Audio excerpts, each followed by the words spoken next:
Thanks for tuning in to Proline TV. PGA Tour coverage here for a Tuesday early afternoon. I'm Greg DePalma, and we're going to get right to it. So let's take a look at this week's information regarding the Charles Schwab Challenge. This is going to be posting up, first of all, our picks. Also give you a little bit of an update regarding what the key stats are going to be that we came to our picks as far as the similar courses and a couple of key trends too that are very interesting here that you want to use for sure as we preview this event. And of course, there's my picks. You don't see Scotty Scheffler because, well, a monkey can pick Scotty Scheffler. So especially the way he's going right now. So we're going to try to figure out a way that if Scotty Scheffler doesn't win, how can we make some money? And it's reminiscent of what happened a few weeks ago when Scotty went to the event in Texas, and the second choice was Jordan Spieth. I think he was about 20-1, something like that. Well, guess who is the second choice again? Jordan Spieth, at once again right around 22-1. That's how weak the field is as far as the top players are just not there to compete with Scotty. There's a couple of differences, though, if you want to use this to your advantage, and I hope to our advantage because we obviously want to make some money, and we can't make money if Scotty wins. That's going to be, it's right after winning a major. He's trying to win 3 straight. That's extremely difficult to do. And this is not the tournament that we saw in Texas a few weeks ago. Okay, that was a Mickey Mouse golf course, 30 under par, whatever it was. He's not going 30 under par here. This is a tough golf course, Colonial. They even just renovated it before last year's event, $20 million renovation. Not so far, even though we only have one event since that renovation, we haven't noticed anything drastically different as far as how we're going to use these key stats and so forth and so on, and the core similarities.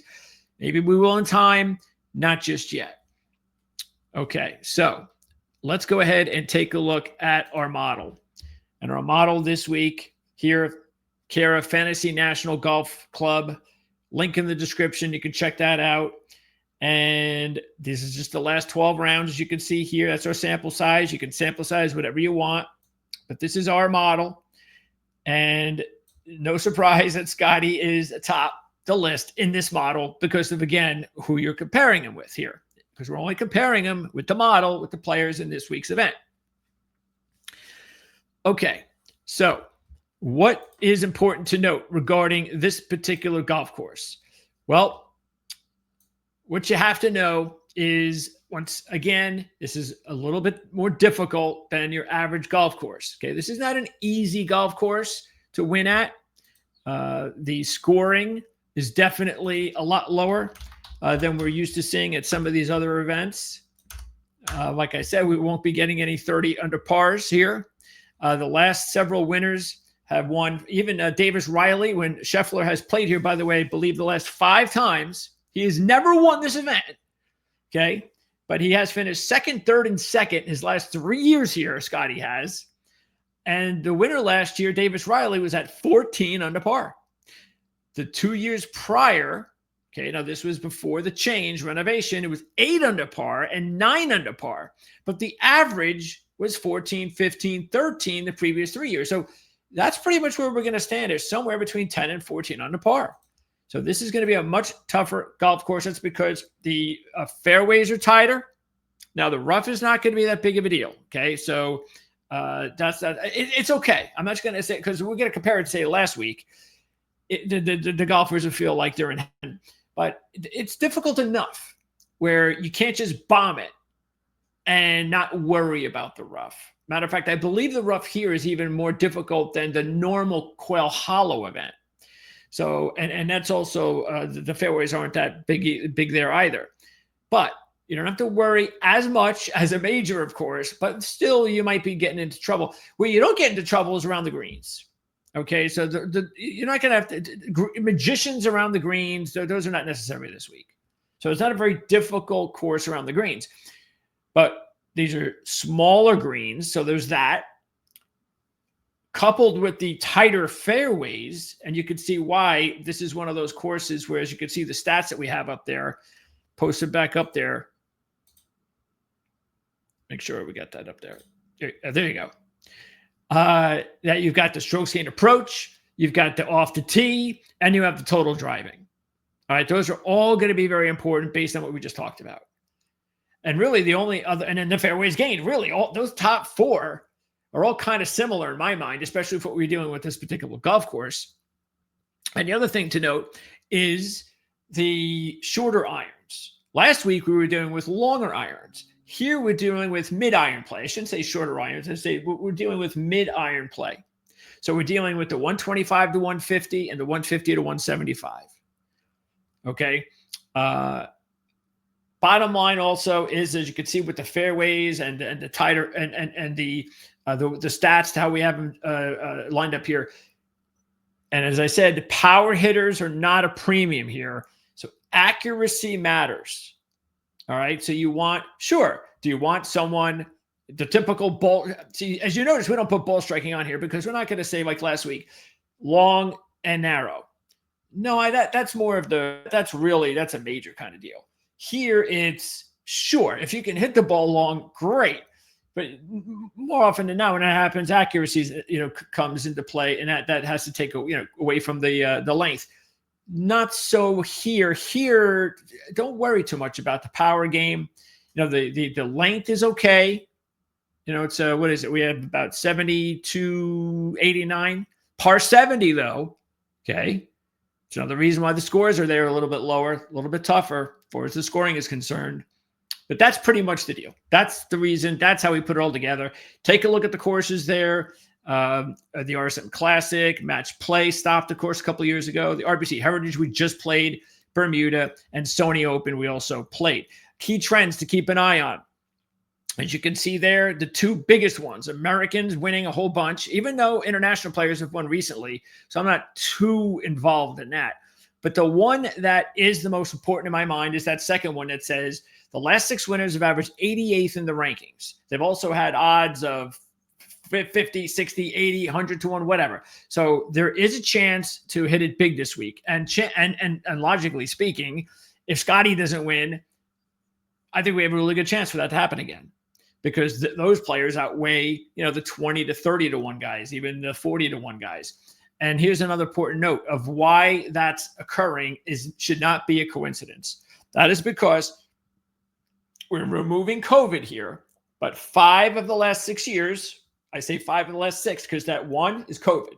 So 5 of the last 6 years, this event came after the PGA Championship. The very next event was this event after the PGA Championship. We always talk about who wins before the PGA Championship, but before a major. That's very difficult, for the players to concentrate. And we're at the major next week, and we go over all that. This is even more difficult because the major is over with, so you kind of come down. It's just a logical come down. You just played in a major. Now you're just kind of playing another event. So that's another reason that the trends are telling us, hey, there's a lot of long shots that win here because the best players they're not concentrating all that great the week after a major. I don't think that's a coincidence. As far as live play, a couple quick notes. Don't worry if your favorite player gets off to a slow start, or if you want to wait until the end of the first round. You can start betting round 2 if you want, because 10 of the last 12 winners started round 2 outside the top 6. 7 of the last 12 started at least 4 shots back. Okay. You also have 7 of the last 9 started the weekend inside the top 3. So that's different from after round 1. Round 1, we don't have to worry too much. We're not going to go flipping out if our player is,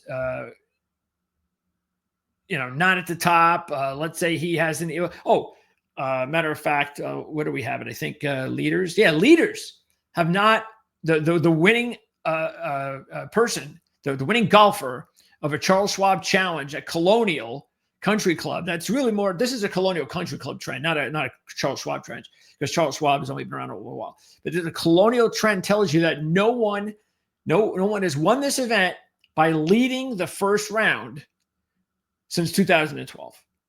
Okay, so that does not matter. Don't worry about whether or not you get off to a slow start. If you, as a matter of fact, if your favorite player is leading, you might be in trouble. So anyway, but that's the first round. The second round is different. Going into the weekend, 7 of the last 9 start weekend in the top 3, including last year's winner who was leading after the second round. Okay. After that, the only other one I think that is important to note is that going into the final round, 20 of the last 23 winners started the final round in the top 4.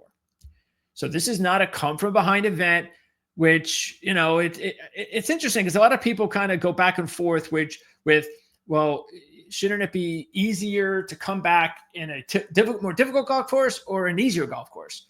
That's a topic for another day. I think that's a good debate because sometimes you would think it would be easier to come from behind when in an easy golf course because you can get birdies and eagles and what happens if that guy gets off to a slow start? Yeah, well, how can that guy get off to a slow start in an easy golf course? On the flip side, it's a tough golf course, so it won't be easy for you to come back in a tough golf course because there's not a lot for you to go with. You're relying on players ahead of you to pretty much go backwards. Anyway, so there's a little bit difference opinion either way. Okay, now let's just round this out by once again taking a look at how we did these rankings. Here are all of our stats that we just talked about, okay? The proximity, the fairways gained, all of these strokes gained categories. These are only the players here that are here this week. Yes, you have Scotty Scheffler. I'm just going to give you the reasons why we went with the players we went with.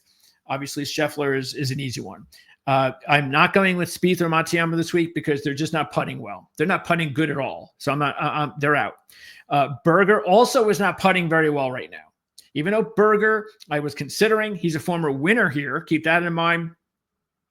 But I just don't like the way he's putting. I think that's also and he's a really low number. I can say the same thing with Tommy. Tommy's been a little erratic. Also, as far as here, even though he's 10th here in the model rank, that's with 12 to go. If you take a look at it over the last, say, 4 rounds, which is coming into this event in this model, he's all the way up to 42nd. So he's just been a little bit too inconsistent, Tommy. But look, he's going to win eventually. McNeely was somebody that we considered, but his putting has not gone well. By the way, these are bent grass greens, so keep that in mind, okay? But he has not been putting well either. McIntyre is not playing well. But the player that we are going to jump on is not on this screen here. We're going to have to move down, and that is going to be this man, JT Poston. So JT Poston is going to be our guy. He does have a couple of top 10s here, strokes gained total and fairways gained. But the key thing I like about JT Poston, he is playing really good in his last 3 events, all top 25s, 11th at RBC Heritage, which is a similar course, 5th at the PG Championship last week, which is really impressive. Matter of fact, he's had a lot of success at the RBC Heritage. He was 6th at the Sony this year. He was also 5th at the RSM, just late in the season in 2024, or in the year in 2024. He's also 12th here last year since the change, and has a top 10. Does have a top 10 here. He'll be playing here for the 9th time. So the model is looking good. 29th here, 5th in the last 4 rounds in this model. The putting is on par, is really good right now for JT Poston, and he's a very accurate player. And I think, again, that is going to be important. Okay, next up, Siwoo Kim. And Siwoo is in good shape here. As you can see, Siwoo's in 5th here. You got some good numbers all across the board here for Siwoo. He's playing some really good golf. I haven't seen Siwoo be this consistent in a long time. 8th at RBC. Also has 15th, 17th, and 8th in his last 4. He won the Sony Open in 2023. He was 2nd at the RBC Heritage in 2018. Don't forget, I just mentioned he was 8th at the RBC Heritage just a little while ago when he led in the final round. Did not play well that final round. 56 here last year is not all that great. Doesn't have a great track record here. 50% of the time he's missed the cut. Just 1 top 30. This is a pick based solely, mostly on how hot of a player Siwoo Kim is, and I'm getting 40 to 1. I'm not getting 25 to 1. So that's why I'm going with that. The model is good, as you can see here. That's also important. The thing that's really been killing Siwoo, though, why you can't close these events out, the putter. I'm still going to take him because of how hot he's playing, but that is definitely something normally I wouldn't do. But I don't normally see Siwoo playing as good as he's been playing recently, and I'm just going to go ahead and take a chance on him. I was really close on taking Harris English. Harris is not on the board here. We got to go all the way down to 31st to see Harris English. That's because Harris, coming off a second at the PGA Championship, he won the Farmers earlier this year. Not a correlated course, but still. He also has 4 top 20s in his last 5, including the runner-up coming in. And the model, much better. When you talk about the last 4, he was 4th best, okay? The putting is fine. Putting is good. But the, it was one of those deals where you can't take everybody. I like Harris. I just have a hard time taking Harris English to win a second PGA Tour event at this point in the year. That's it. Other than that, 45-1, I have no problem if somebody wants to take him. If you don't worry about that. I was also thinking about Aaron Rai. And Aaron, you might have noticed him all the way up here. There is Aaron. Aaron's in really good shape there, as you can see. He's also trending in the right direction. So the model is 2nd, 4th, and 3rd. And what I mean by that is 2nd, 24 rounds out, 4th, 12 rounds out, 3rd, 4 rounds out. The putting just got away from him in his last 4 rounds, though, in bent grass. That's a little bit of a worry. And I was close to Rai as well. Again, I like English better than Rai, but it's just one of those things where Rai just won late last season. There are so many other players for me to choose from than to try to take a player who just won in the last year. That's just, when I got to nitpick, those are the things I nitpick. But I think Aaron Rai, because how accurate he is someone that you want to be keeping an eye on this week. JJ Spawn was someone I was considering, but I don't like the way the putter's been going. He's very good on the correlated courses. He did miss the cut here, though, last year. And he has a total 26 over par score at the golf course in 5 different appearances. I don't like that at all. Davis Riley is looking really good because he won this event last year. He was 2nd last week, so the timing is really good. The model says he's doing really well coming in. The putter a little off lately, but winning back-to-back hasn't been done here. Matter of fact, let me see how long it's been, if ever it's been done here. Back-to-back.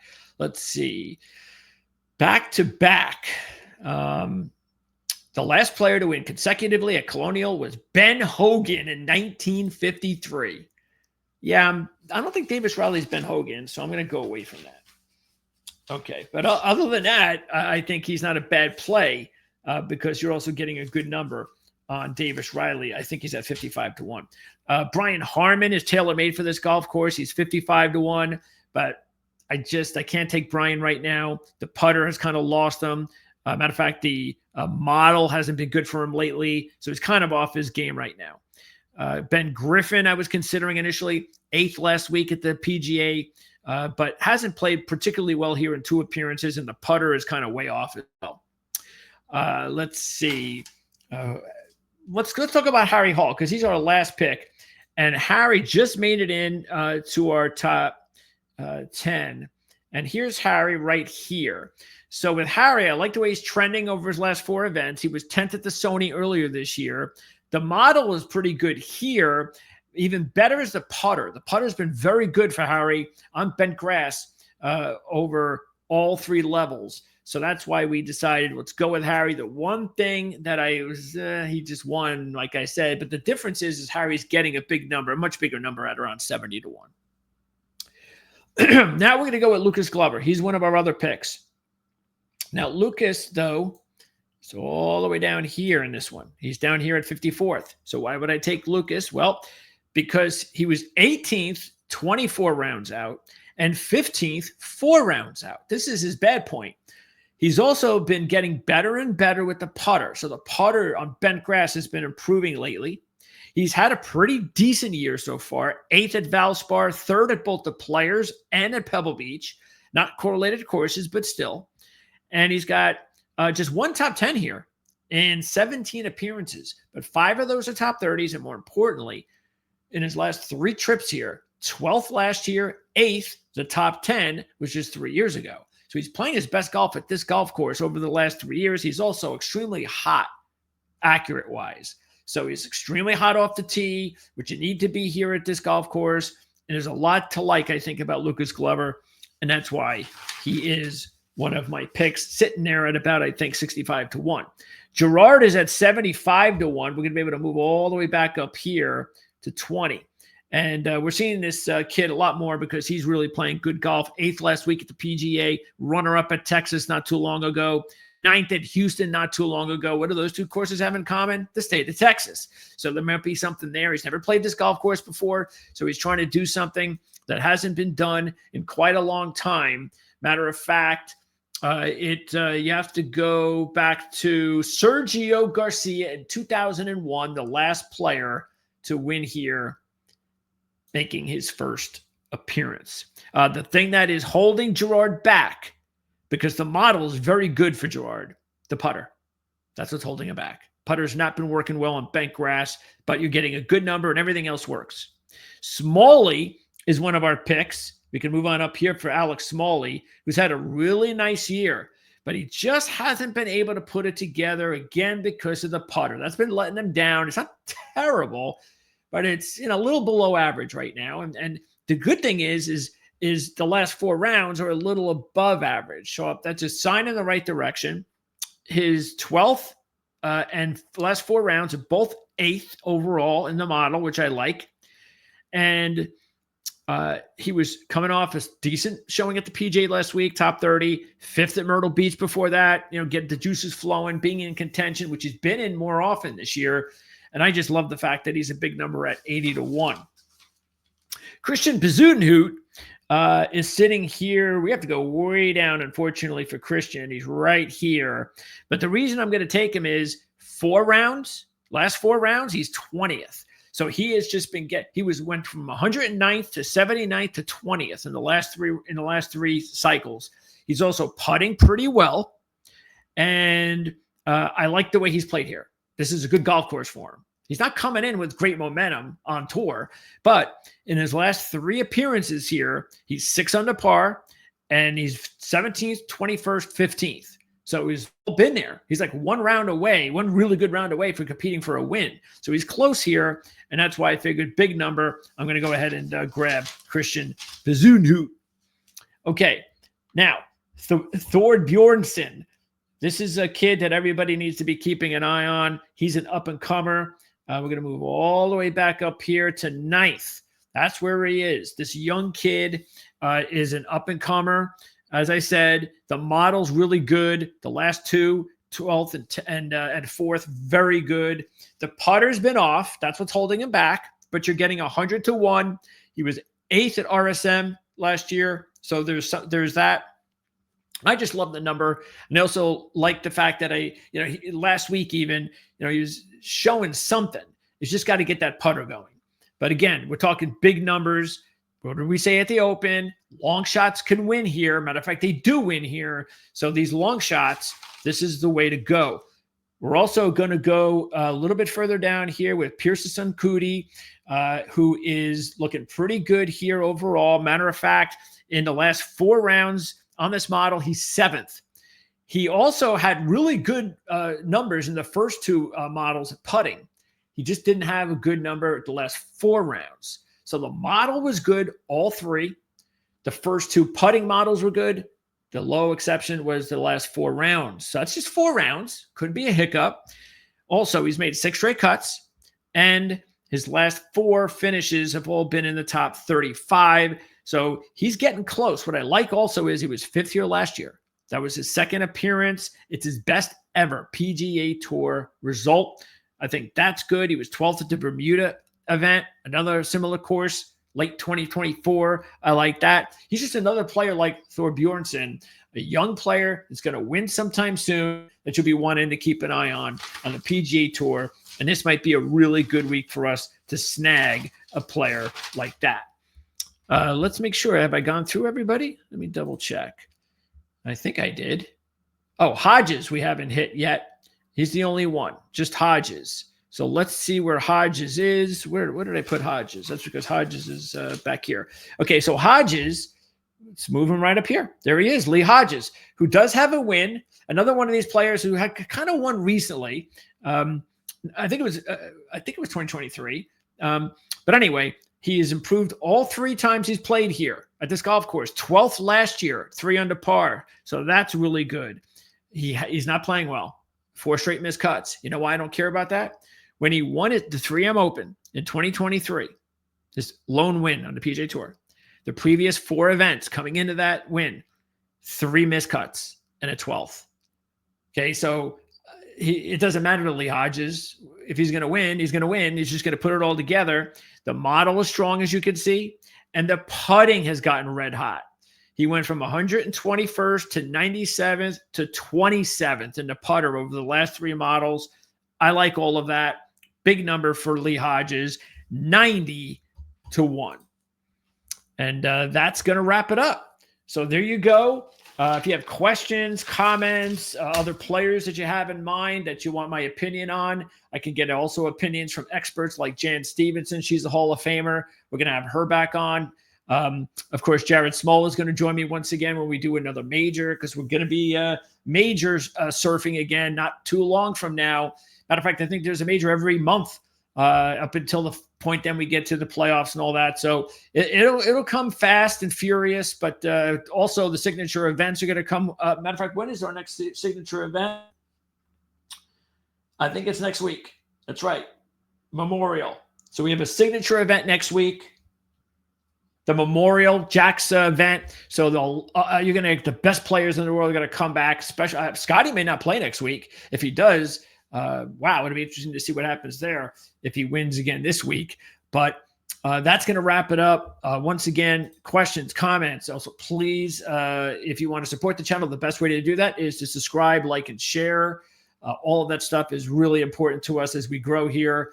And that's exactly what we're going to do. Rest assured, we're working feverishly behind the screen and trying to put a lot of really cool stuff together. And you're going to be seeing that right here shortly on the channel. And would you expect anything less when you have, legends in the industry like Jim Feist and Mark Lawrence? I'm sort of the little puppy that's like, picking their brains out of everything that we're doing here and trying to implement, the new style that everybody's conducting. Not that I'm a young kid, but I am compared to them. So I'm going to do my best, and we are going to push this thing out. It's going to be a lot of fun, and we hope you'll be here with us all the way.